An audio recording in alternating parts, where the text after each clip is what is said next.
থেকে চলে এসেছি এই যে পুরুলিয়ার রাম মন্দিরে। সীতা মাতা কি জয়, জয় সীতা মাতা কি জয়। চলে এসেছি এখন মার্বেল লেকে। আসার সময় অনেক কিছু দোকানপাট দেখলাম, মুখোশ, হাতে তৈরি মাটির কাজের জিনিস, আরো নানান ধরনের বাঁশি, সুন্দর সুন্দর।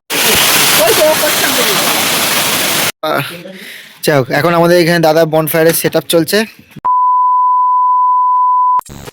হ্যালো, আমরা এবার আপার ড্যাম থেকে চলে এসেছি এই যে পুরুলিয়ার রাম মন্দিরে, ঠিক আছে? তো এখানকার একটা বিখ্যাত জায়গা বলা যেতে পারে পুরুলিয়ার রাম মন্দির, অযোধ্যা পাহাড়ের কোলে। আচ্ছা, পূর্বাঞ্চল কল্যাণ আশ্রমের আন্ডারে এটা। আচ্ছা, এখানে অনেক কিছু লেখা আছে। যাই তো যাই হোক, এখন আমরা মন্দিরের ভেতরে প্রবেশ করব। মন্দিরটাকে দেখাচ্ছি তোমাদের। অযোধ্যা পাহাড়ের কোলে এরকম একটা রাম মন্দির, বিশাল বড় পাওনা। আমরা এসেছি, দেখতে পাচ্ছি ঘন্টা বাজছে। তো চলো ভেতরের মন্দিরটা একটুখানি দেখিয়ে দিই তোমাদের। পাহাড় আর গাছপালায় ঘেরা এই মন্দিরটি কিন্তু ভীষণ সুন্দর। চারিদিকের এত সুন্দর মনোরম প্রাকৃতিক দৃশ্যের মাঝখানে অবস্থিত এই রাম মন্দিরে কিন্তু স্বয়ং রামচন্দ্র ছাড়াও মা সীতা দেবী আর লক্ষ্মণও অবস্থান করছেন। মন্দিরের চারপাশের দেওয়াল জুড়ে খুব সুন্দর করে রামায়ণের বিভিন্ন অংশ তুলে ধরা হয়েছে। এটা হচ্ছে সীতাকুণ্ড। দেখো অটোমেটিক জলটা বুদ বুদ বুদ বুদ করে উঠছে। অ্যাকচুয়ালি এটা গরম জল নয়, কিন্তু এটা অ্যাকচুয়ালি জলটাই বেরোচ্ছে ওখান দিয়ে। এই দেখো সব চারদিকে জল উঠছে। আচ্ছা, সীতাকুণ্ড কেন নাম হয়েছে সেটা কি কেউ বললো? তো এটা হচ্ছে সীতাকুণ্ডের নাম। সীতাকুণ্ড নাম হয়েছে তার কারণ হচ্ছে যে যখন রামচন্দ্র বনবাস থেকে এসেছিল, এখানে 2.5 দিন যে বনবাসে ছিল, আবার এসেছিল, তখন মা সীতার জল তেষ্টা পেয়েছিল। এখানে কোনো জল ছিল না, তীর মেরে জল দিয়ে করেছিল। তখন থেকেই মাটি থেকে জলটা উত্থিত হয়েছে, আর এখন এরকম বুদবুদের আকারে উঠছে। তো এই কারণেই নাম হচ্ছে সীতাকুণ্ড। তো এখানে পুরুলিয়া এলে তো অযোধ্যা পাহাড়ের এটাও একটা দর্শনীয় স্থান। সীতাকুণ্ড অবশ্যই রাম মন্দিরের পাশেই অবস্থিত।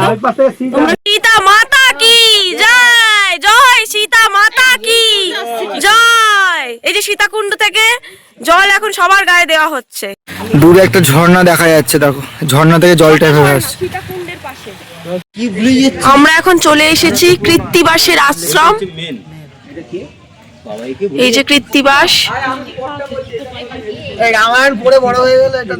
পুরুলিয়ার আরো একটি দর্শনীয় স্থান কৃত্তিবাসের আশ্রম। কিন্তু এই আশ্রমের বাইরের চত্বরটির ভিডিও করা অ্যালাউড ছিল, ভেতরের ভিডিও ছিল না। আজকে এখন আমরা চলে এসেছি সুইসাইড পয়েন্টে, পুরুলিয়া একটা বিখ্যাত জায়গা। এই এখানে দাঁড়িয়ে আছে হচ্ছে, দেখো অবিন দাঁড়িয়ে আছে, মাইমা দাঁড়িয়ে আছে, যদিও দেখতে পাচ্ছে খুব চোখে রোদ্দুর লাগছে। তো এই হচ্ছে ভিউটা, দারুণ, দেখো দুর্ধর্ষ লাগছে, পুরো চারপাশটা দেখা যাচ্ছে। দাদা তোমাদেরকে আমি একটু ঘুরিয়ে দেখাচ্ছি। এত সুন্দর একটা জায়গার নাম কেন যে সুইসাইড পয়েন্ট দেওয়া হয়েছে সেটা তো ঠিক বুঝলাম না, কিন্তু জায়গাটি দেখে আমরা সবাই কিন্তু অভিভূত। পাহাড় আর জঙ্গলে ঘেরা মাঝখানের এই জলাশয়টি ভীষণ সুন্দর, আর জলাশয়ের রংটি হচ্ছে গাঢ় নীল। ওখান থেকে আমরা বেরিয়ে এসে কিন্তু পুরুলিয়ার আরও একটি দর্শনীয় স্থানে চলে এসেছি। ওখানে নানান ধরনের হাতের তৈরি মুখোশ থেকে শুরু করে আরো নানান রকমারি জিনিসের সম্ভার নিয়ে ওখানকার মানুষেরা বিক্রি করতে বসেছেন। এত সুন্দর হাতের কাজের জিনিস দেখে আমাদের তো ভীষণ ভালো লাগছিল। আর এখানে যাওয়ার রাস্তাটির ঠিক মাথার ওপরে ছিল পাতায় ঘেরা ছাউনি। ঘর সাজানোর জিনিস থেকে বাড়ির নানান প্রয়োজনীয় দ্রব্য কিন্তু ভীষণ সুন্দর ছিল এইখানে, ভীষণ সুন্দর লাগছিল দেখতে। হ্যালো, তো চলে এসেছি এখন মার্বেল লেকে। আসার সময় অনেক কিছু দোকানপাট দেখলাম, মুখোশ, হাতে তৈরি মাটির কাজের জিনিস, আরো নানান ধরনের বাঁশি, সুন্দর সুন্দর কুলোর মধ্যে কাজ, তারপরে হাতের নানান জিনিস সবকিছু ছিল। ওগুলো দেখে তো ভালো লাগলো, আরো বেশি ভালো লাগলো, মানে মনটা আরো বেশি ভালো হয়ে গেল মার্বেল লেকের সামনে এসে। তো অসাধারণ লাগছে, দেখো একদম স্থির জল, পাশাতে হচ্ছে চারিদিকে এরকম পাহাড়ে ঘেরা একটা জায়গা। একটু দেখিয়ে দাও চারপাশটা ঘুরে। পুরুলিয়ার আরো একটি সুন্দর জায়গা এই মার্বেল লেক। পুরো মার্বেলের মতো পাহাড়ের গায়ের পাথরগুলো কিন্তু শক্ত, তার মধ্যখানে এই সুন্দর জলাশয়। অপূর্ব সুন্দর লাগছিল এই মার্বেল লেক, কিন্তু তখন ভালো রোদ উঠেছিল আর ভালো গরম ছিল, কিন্তু সেই কারণে অনেকে ওখানে ছাতা ব্যবহার করছিল।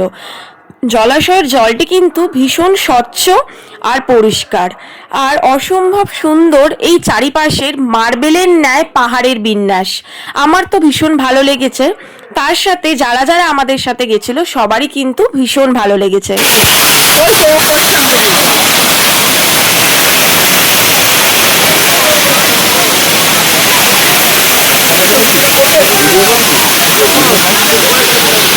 ওখান থেকে আমরা এখন চলে এসেছি বামনি ফলসে।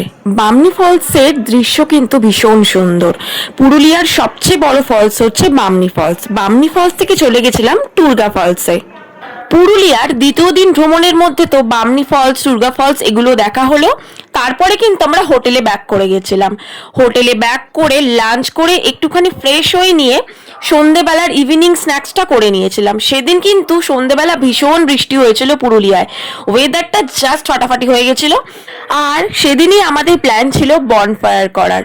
এত সুন্দর ওয়েদার, তার সঙ্গে বনফায়ার, তার সঙ্গে পরিবারের কাছের লোকেরা, এত আমরা এনজয় করেছি কি বলবো। দাদা সব কিছু সুন্দর করে অ্যারেঞ্জ করে সাজিয়ে দিয়ে আগুন জ্বালিয়ে দিয়ে চলে গেছে। এখন এবার আমরা সবাই গোল করে বসেছি, তার সঙ্গে চলছে দারুণ নাচের গান।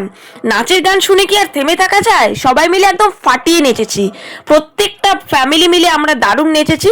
তার সঙ্গে আমরা ছোটরা বিশেষ করে একদম জমিয়ে আনন্দ করেছি, নেচেছি। এরকম আনন্দ কিন্তু আমরা প্রতি বছর যখন ঘুরতে যাই তখনই করি, তবে এইবারের আনন্দের এই বনফায়ারের নাচটা কিন্তু সেই লেভেলের ছিল। প্রত্যেকে দুর্দান্ত মজা করেছি, বড়রা থেকে ছোটরা আমরা সবাই একসাথে দারুণ নেচেছি, ফাটিয়ে আনন্দ করেছি। আসলে এরকম আনন্দ পেলে কোনো বিভেদ থাকে না আমি মনে করি বড়দের আর ছোটদের মধ্যে, তাই সবাই কিন্তু আমরা জমিয়ে মজা করেছি। টুরগা ফলসে নামার সময় আমার পাটা একটুখানি লেগেছিল, পায়ে চরম ব্যথা ছিল, পেন কিলার খেতে হয়েছিল, কিন্তু এই আনন্দে সামিল হয়ে আমি ওই পায়ে ব্যথা নিয়ে হালকা করে হলেও নেচেছি, কারণ এই সময়টা ছাড়া যাবে না, এই মুহূর্তগুলো ছাড়া যাবে না।